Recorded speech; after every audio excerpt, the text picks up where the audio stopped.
Welcome back to Monopoly, and I say welcome back ironically because we are showing introductory material for the game even though the playthrough is already well underway, an Electronic Arts product. Hey, Brought to Hasbro. you by Hasbro. Smiley face. Those are the My Little Pony people.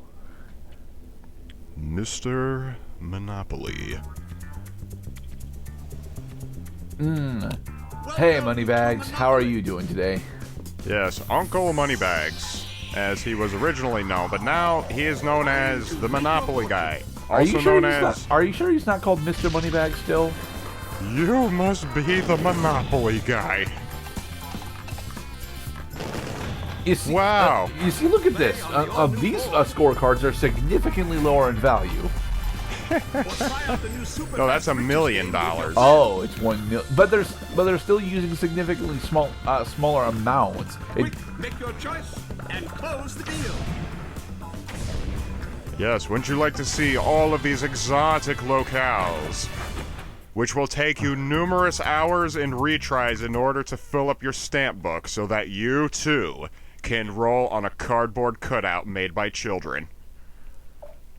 Well, some of those cardboard cutouts are better than others, right? So, some of them. Would you like to play as a paper airplane, a Burger King crown, or a puppy? Ooh, puppies. Yeah, I thought you'd like the puppy. Yeah, you could play as a puppy in this game. I mean, you have to sync. Oh dear, how many hours did it take me to actually unlock the very last board by filling up the stamp I mean, book? it's a robo puppy, but it's still technically a puppy. I easily sunk maybe 30, 35 hours just unlocking the boards. It was a pain in the ass. This track reminds me of the Age of Empires 2 home menu theme. This track, the music track. Yeah, the music track gets a little. Actually, no, it is the same music track regardless of what map you're looking at. Okay. It's supposed to have fusions of jazz, elevator music. And of course the electric flute, because everyone likes the electric flute. Isn't that right, Mr. Jethro Tull? Ian Anderson.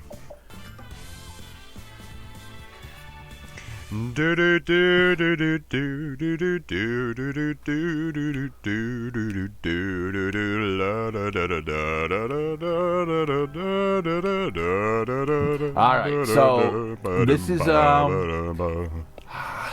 this Welcome. technically future Hollywood Boulevard? Welcome to the Millennium Edition of Monopoly, one of the coolest looking boards yet released just in time for the year 2000.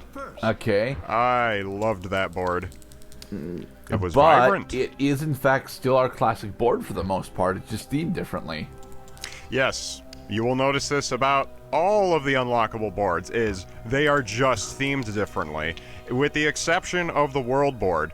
The world board takes it a step further and makes it so instead of paying in increments of $1 or $10 or $100, you're paying $10,000 or $1 million, and you start off with $15 million. And honestly, it can be really jarring for players who are used to just starting with $1,500 like we're doing right now. All right, come on. Come on, past Cloud Saucer. When the dice roll, it's okay. I'm sorry. I think I was getting a beer from the fridge at this point. Ah. That happened quite a bit because honestly, especially playing with computer players, the turns go by really, really quickly. Well, with computer players, but with human players, they do not, because the human players have to go through all the different processing of, do I want to actually do auctions this turn? Do I want to manage properties? Who's where? You know, who decided to throw paint on my Tesla last week? Motherfuckers. Oh my god. Well, I mean, you would be spending more than just the 45 seconds that I'm spending away from the Xbox 360 control. I must be, like, just really engrossed in pouring my Guinness right now, because I let that Cloud, linger for way too long. that is what future Cloud's editing prowess is supposed to be for. Well, it's just setting up the point that you can make these bastards wait as long as you want. They're computer-driven. All right, so Park Place, right? Pico Place. Pico Place. Now a proud property owner. Yeah, look at all the really neat and interesting names that will only be relevant when you're trying to fill up your stamp book. Okay. Time to take a chance. You could oh. pass to go to jail, end up out of pocket, or even get a surprise. All right then, what? I Double noticed fives, that eh? I noticed that he is running what would be, you know, a more slanted Lamborghini. So Lambo. I'm pretty sure that's a Lambo. I'm pretty sure Lambo is not going electric anytime soon. Okay, and this is Resistor Row? The fitting name for death row. Property owner. All of these names are puns based on the theme of the board. Are you sure? Because I mean, I point is relatively binary bypass. Yeah, this isn't millennium stuff like as in time passing. This is specifically tech. We're from the future. The millennium was more than 20 years ago. It's no longer the future. The year 2015 was a mysterious time at the release of Back to the Future 2. Yeah, because Back to the Future 2 takes place 30 years before 2015. New bid. Haha, the component cord is all mine. None of you will outbid me. Going once. Going twice. Sold to the I don't highest really bidder. like the costume that Mr. Monopoly's got going on here, though. Well done. You're now a Okay, proud I just property added to my stamp book. It's more haunting than it is charming here. Mr. Monopoly will change his outfit depending on the board that you're playing. Which honestly, it's a nice touch because this dude is repetitive as hell. The sound bites are the same, the animations are the same. I hear a new bid. Making the game wait for him to finish the sound bite before the game can advance also is repetitive and annoying. I hear a new bid. All right, so Perpetual Motion Plant is supposed to be an electric company, but this is interesting because you've successfully managed to get an electric company in both games really early Sold to the on. highest bidder. It's an easy property to land on. If you roll box cards on your very first turn, you got it, and then you can even get another property. And what do you mean when you say box cars? It's being made double sixes. Okay. Yeah, it's funny. We only developed euphemisms for double sixes and double ones, where double ones is snake eyes. Yeah, but I'm more familiar with Snake Eyes, honestly. I mean, I have developed fantasy stuff for double fives, twin cycloids, but Twin cycloids. I mean, deuces, I guess, would be double twos. Trips would be double threes. Quads would be double fours. But then what would be? And you said double fives is cyclopses. yeah, thinking about it now, it doesn't actually make any goddamn sense. My bad. I mean, it kind of makes sense. I mean, it's I see two corners of a mouth, two eyebrows, and that big eye in the middle. Yeah, he has two eyebrows, even though he only has one The eye. more expensive the property. Now, speaking of, you were bringing this up before we started, but Mr. Monopoly's eyebrows are stupidly fucking thin. He has just a hint of expressiveness while he chases your piece around the board to meet you Quantum wherever you're going to Square. stay. Well done. That property's yours now. Getting the green properties early is not terribly effective for getting a foothold in the game because they're expensive to develop, they're expensive to purchase, and there are three of them. Free. Late game, they become quite powerful. Okay, so with 8... Oh... Shuttlecock. Well done. No, that's Waterworks, okay? No, that's short line railroad. Oh, As really? short as the penis of the man who buys it. You see, this is where the theming is starting to bite into me because the other railroads aren't actually themed around satellites, so I assumed that was Waterworks. Well, yeah, because it's a railroad. It takes place on Earth, on the rails, and it depends on a train, But one, not a spaceship. the one of the railroad that we can see on screen at the moment is actually a hovering car. What is the link between a satellite network and a hovering car, Mr. Cloud? That the hovering car may have delivered the satellite. Probably not. Satellites require significant more amounts of tonnage in order to be moved, and hovering cars likely do not have the ability to move that much weight.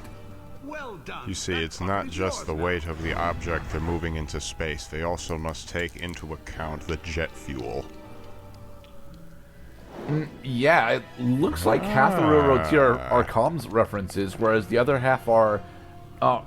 I can't really tell what the one of them is, but we have hovering car, we have the Wi-Fi tower, and we have the satellite network. I'm just not sure what the one on due north is. What, you mean what would be the equivalent of Reading Railroad right now? I don't know, because I've never memorized the names of the railroad locations for Monopoly. I have said multiple times already, I fucking hate this board game. I will not play this board game with people. Fuck that. It stands to reason you would not get terribly attached to a game that you don't even know how to finish. Right. Going twice. Sold to the highest bidder. Well You're done. making it too easy for me, fellas. If you're just gonna auction off the property, I'm just gonna have to keep getting discounts on them. Well, this is still you going into exploits, so. And the only reason why I'm showing these versus the runs where I did win against higher difficulty opponents, these did not take as long as those runs. Okay. Time to collect your So, You're going to just to clear the air, you can raise the difficulty on the AI. You can defeat the AI even when they're higher level opponents. Why? Because Monopoly, at its heart and core, is a dice roll game. And games will go one way or the other depending on, especially, your early dice roll results. Yeah, but it takes 3 hours for those early dice roll results to actually have impacts on the board state. Bleh. Yeah. Also, these dice behave really weirdly in accordance to the physics You've engine. landed on another player's property. Yeah, that they actually have physics attached to them. They don't land in the same place all the time. I'm okay with them not landing in the same place all the time, but they roll weirdly. Yes. It's like there's a background element that's determining what the two dice are actually rolling, and then the dice have to roll in order to match that. But when it is not actually matching that, they end up forcing it. See, that... If you studied slot machines, then you would know that slot machines determine the result of the slot handle pull as soon as you release the lever. Now, the question is, does Monopoly, the game on Xbox 360, determine your dice roll before the dice are done rolling? Advance to go to jail. Oh, Go is now a teleport pad. Get a surprise. Alright, now we're just gonna Nano tower. wait here. Collect your salary. Just move the fucking piece onto the property, for God's Oh sake. no, You don't have to no. click on it. Okay, so teleport pad is actually one of the railroads. Okay. Yes. You see, I Alright, thought this what- was a Wi-Fi tower. So I'm still not sure what the link between all of the railroads is then, because we have a hovering car, we have a satellite system, and we have a teleportation pad. Yeah. Is you this know just what these- supposed to be just all supposed to be different sci-fi references? Going twice. Yes, sci-fi with respect Sold to... the highest bidder. Sci-fi describing what? What a great investment. Transportation. I don't think so, because the properties specifically are all coding references, coding or math references for the most part, except for iPoint, which is a dig at Apple. Landing on another Well, I mean, player's you can make a property stretch and means say you the will be teleportation pad is a reference to Jeff Goldblum. Higher the You rate. got the monorail. Look, millennials don't know that The Fly is a movie that exists. Okay, so Yeah. Millennials would be creeped the fuck out by watching The Fly because it uses what's the word for it? Not practical effects. Yeah. Yes, it uses practical effects in order to show what the hell is going on to much horrific and graphic detail. Well, you say that, but a good portion of millennials do know what the hell John Carpenter's The Thing is, so... Yes. And in the next part, we're going to keep... Sending our opponents to Pressing jail. on. Ha ha! Exactly. Be safe, everybody. Jail your opponents.